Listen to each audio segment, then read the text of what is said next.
Okay, so this is a video that I'm going to show you how to make basically this right here. I've already started part of it, but essentially this is a picture of a giraffe that I took at the Atlanta Zoo a few years ago. And so I just want to show you how to do this, and then I'm going to bring it into ProRip in a different video and show you how to make a mock-up. So I've already started it, and I'll just quickly explain to you what I did. So I basically brought in the giraffe, and then I just quickly made a layer. I made a selection like so, and I'm going to do this super fast because it would take forever. Um, on a video, nobody wants to watch all that. Okay, so I'm just kind of making him look good. Oops, let me go back down on that layer and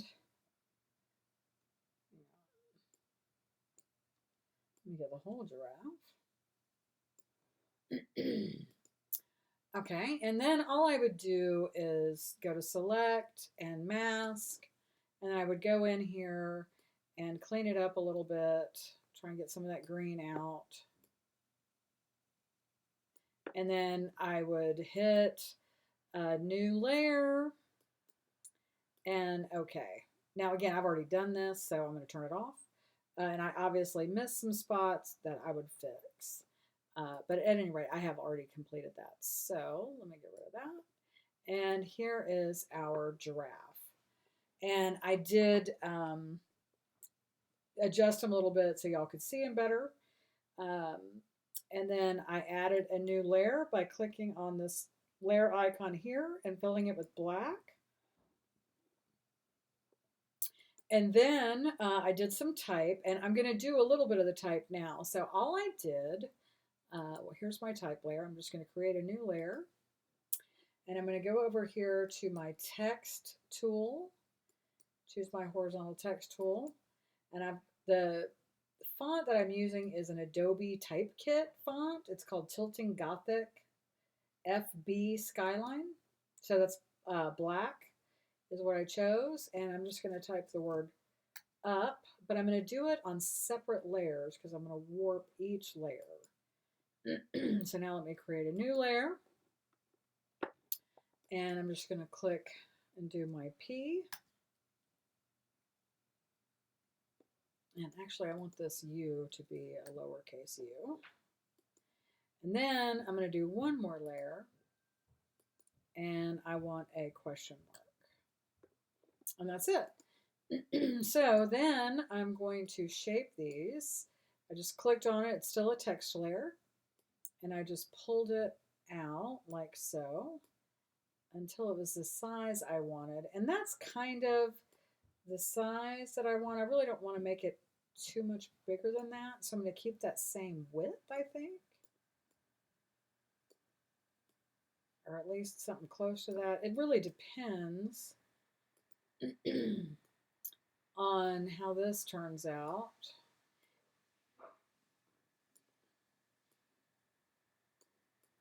Okay, I'll put that there. And then let me get my question mark, and I'm going to go ahead and resize that. So if you double click on it, it goes back to text, which is what keeps happening here. So my apologies. All right. I'm trying to decide, do I want my question mark bigger? Like about that size.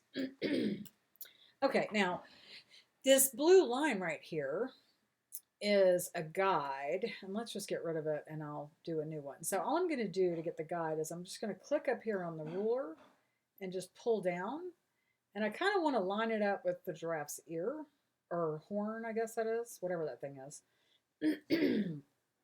And that's what I'm going to use for my guide.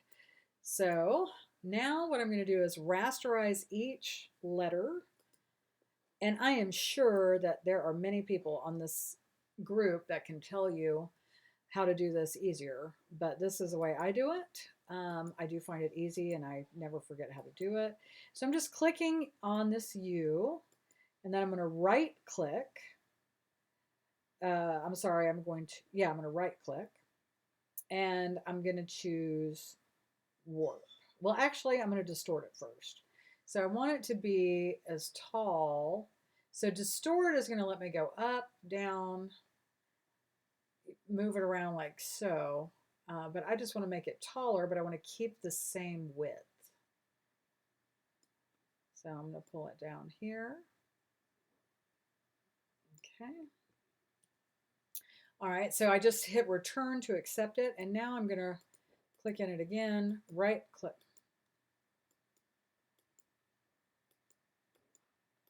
All right, I'm struggling here. Right click, and now I'm going to choose warp.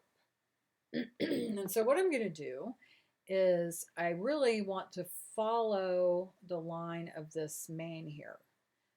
So I'm just going to pull this down like so. And then I'm going to bring, there's these handles. See how they move everything side to side? So I'm just going to bring that down like that. And I think that's going to do it. And then I'm going to hit return to accept it. And so then I'm going to do the same thing over here. I'm going to rasterize my P. And then I'm going to, first thing I'm going to do is I'm going to click inside. I'm going to right click here. I think. There we go. You got to click and make the box kind of, I don't know, get a solid line. Now I'm going to right click and I'm just choose distort. Because again, I want the thickness to remain the same. So I'm just going to pull up. And I'm going to pull down. And I do want to kind of keep that 0 there. And what I'm really looking to do is kind of keep this line even with this one. So I'm going to hit return to accept it. Again, I'm going to click on it. So see how it highlighted that. Right click, and now I'm going to warp it. So I'm just going to pull this anchor point up like so. I'm going to pull this one down to keep this part of the P right here where it is.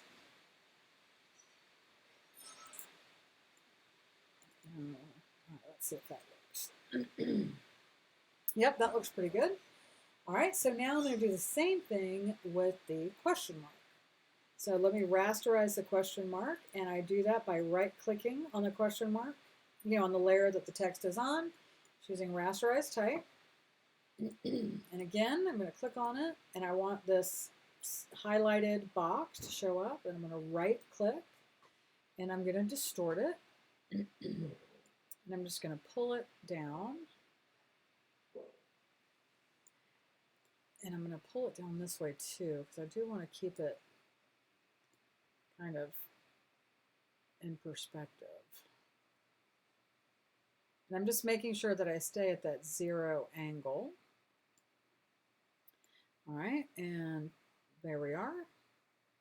All right, so that looks good. And now I'm going to, again, click and then right-click and choose warp. I'm going to pull this down. And I'm going to pull this up.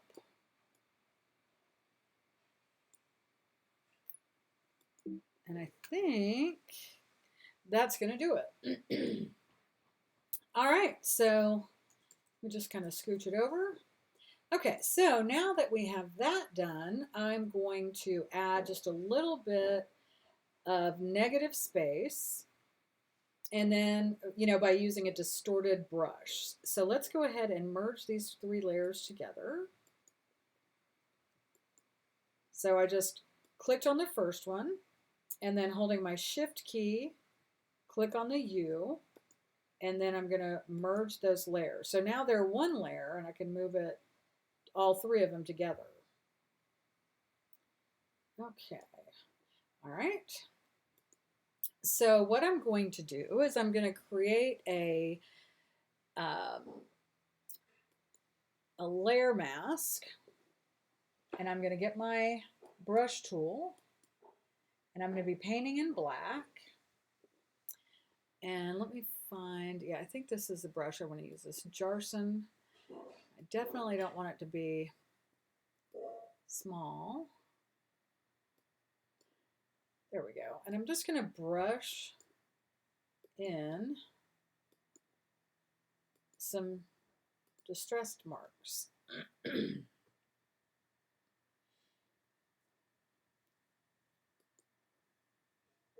And I will tell you, for some reason, this brush is just moving really slow. It's kind of getting on my nerves. But I did buy it off on the internet, so maybe it's not that great a quality.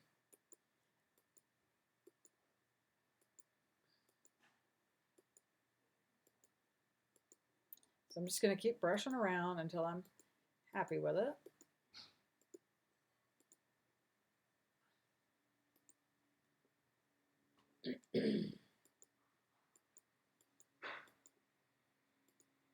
Okay. I feel like something is definitely wrong here. I feel like this brush is doing the right thing.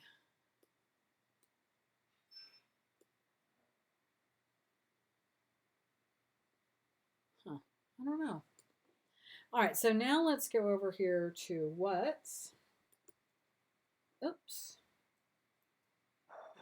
Z on that.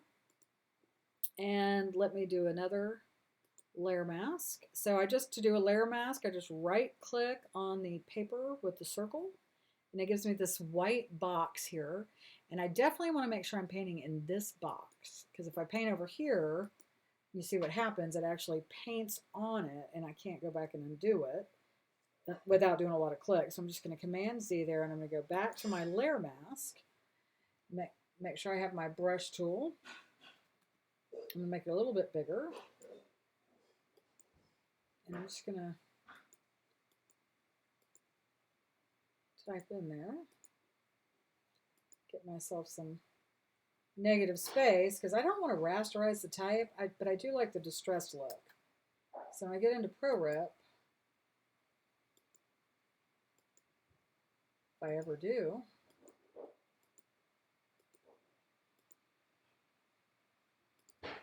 okay, so now that I've done that, it's probably a little too much, but let's take a look. So let's view on the screen, and let's get rid of all the guides. Get rid of my, show my extras. All right. So if you tab, you can get a full screen, kind of like that. So I think I have too much negative space. So let me paint in white, and I'm just going to get rid of some of it. And I'm just using the same brush. That way it kind of keeps the same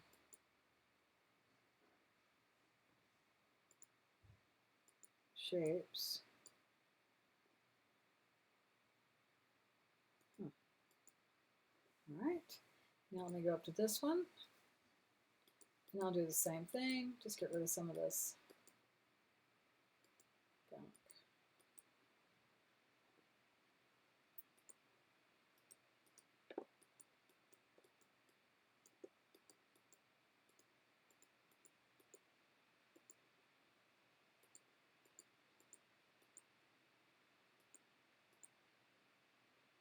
I don't know why it's doing.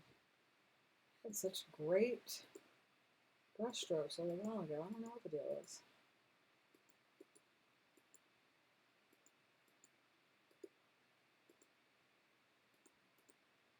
Okay, so I think that actually looks pretty good. So let's tab and get a good look at it. So that's what I'm going to use. So in the next video, I'm going to bring it into ProRip and see what we can do with this giraffe to make it look super cool.